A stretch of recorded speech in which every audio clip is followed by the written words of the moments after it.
Welcome back to Two Therapists Walk Into a Podcast. I'm Stephanie Edsall, an LCSW here in Salt Lake City, Utah. And I'm Robin Green, an LCSW here in Tucson, Arizona. In the last episode, we talked about shame, how it settles into the nervous system, and why it can linger even when we understand where it came from. Today stays with that thread, moving into what often develops alongside it. When shame becomes familiar, obedience often follows as a bodily strategy. And that obedience often isn't conscious. It's not a decision we make. It's something the nervous system learns in order to stay safe, avoid disruption, or preserve connection. Remember, it's that biological function, whether we realize it or not. Our body is really trying to help us out, not hurt us. Right. And over time, that can quietly replace something essential, our sense of internal leadership, our own sense of, having our own control, our own compass.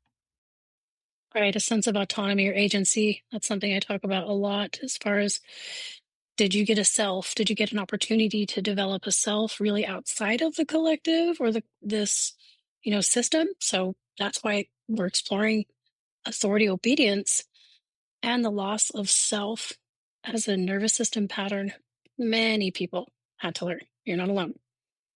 If you've ever noticed yourself deferring, complying, or second guessing, even when something doesn't feel right, this episode is likely going to resonate. As always, remember this is education, not therapy. Take what fits, leave what doesn't. You're in charge of your own pace here.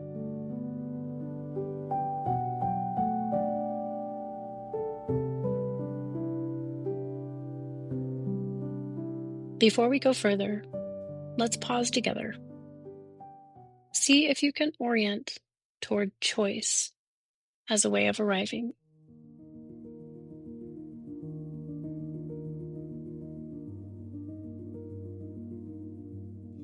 Notice one small preference your body has right now.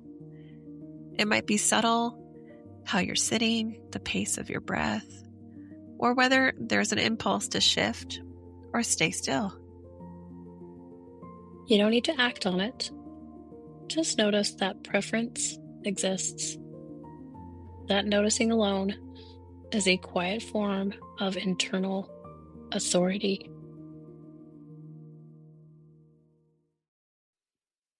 Many people were taught, directly or indirectly, that authority lives outside the body, that someone else knows better, that listening to yourself is risky, selfish, or just somehow inherently wrong. Yeah. And that being good often meant being compliant, agreeable, or even easy. But over time, everybody's nervous system adapts to that environment. Internal signals become quieter, preferences feel confusing or even unreliable. Decision making shifts outward toward rules, expectations, or other people's reactions. And this is going to reflect repeated adaptation rather than a lack of insight or confidence. It's what happens when self override becomes a habit rather than a choice. When choice is consistently removed, the nervous system looks for some form of relief, some way to self-soothe. Right. And then that relief often shows up in a few familiar patterns. For some, it can look like collapse, that numbing out, disengaging, or feeling chronically exhausted.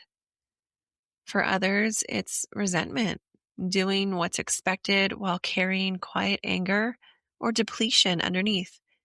And then for some, it's rebellion, pushing back hard, not from regulation really, but from overload.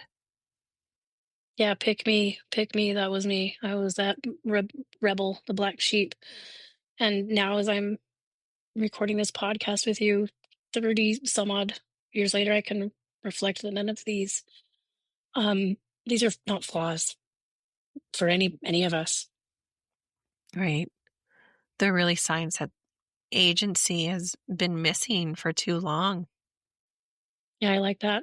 Or even has it been established? Have we had an opportunity to build The, that? yeah, the permission, I like to say. Yes.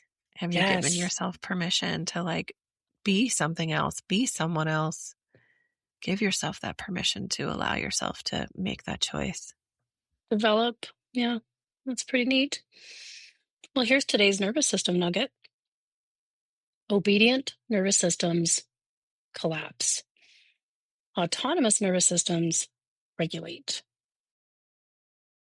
And regulation requires access to choice. So when choice feels dangerous or disappears altogether, the nervous system loses that flexibility. Autonomy here refers to access to choice.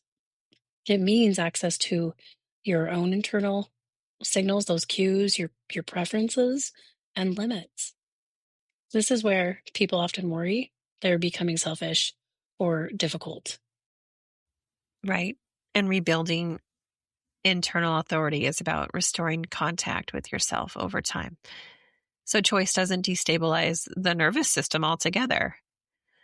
And really recognizing that what does destabilize the nervous system is, again, as we said, that absence of choice. Yeah, that forcing ourselves to do things or shaming ourselves.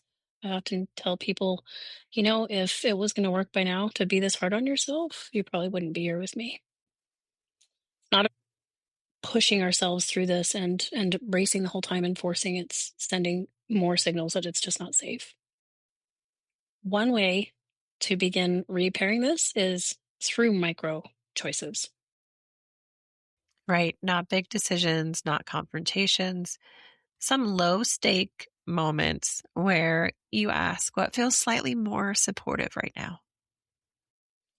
Ooh, that's nice. I like that. It might be posture, pace, tone, or timing. Those small choices teach the nervous system that self direction doesn't automatically lead to danger.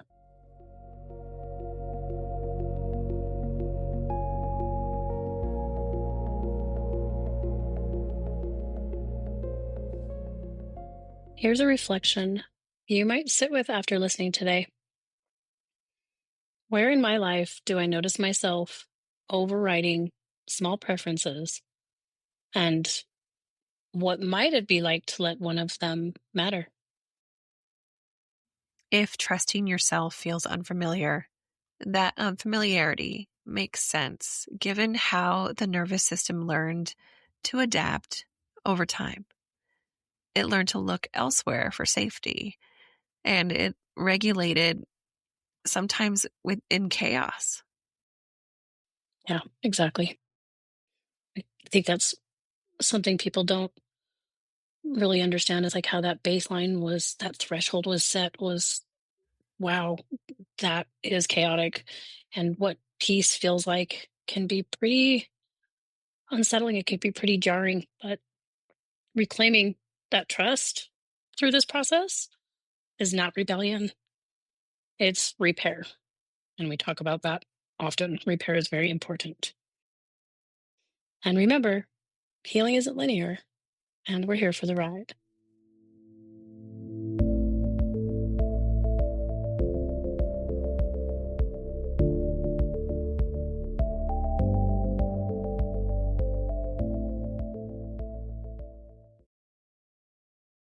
Thank you for listening today. Take what was helpful, set down what wasn't, and give yourself a little space to land as the episode comes to a close. More grounded conversations, science, and practical nervous system tools are on the way next week. This podcast is for educational and informational purposes only. It is not therapy, does not provide medical or mental health advice, and does not create any kind of therapeutic relationship. For personalized support, please reach out to a licensed mental health professional in your area or contact your local crisis resources if you're in immediate need.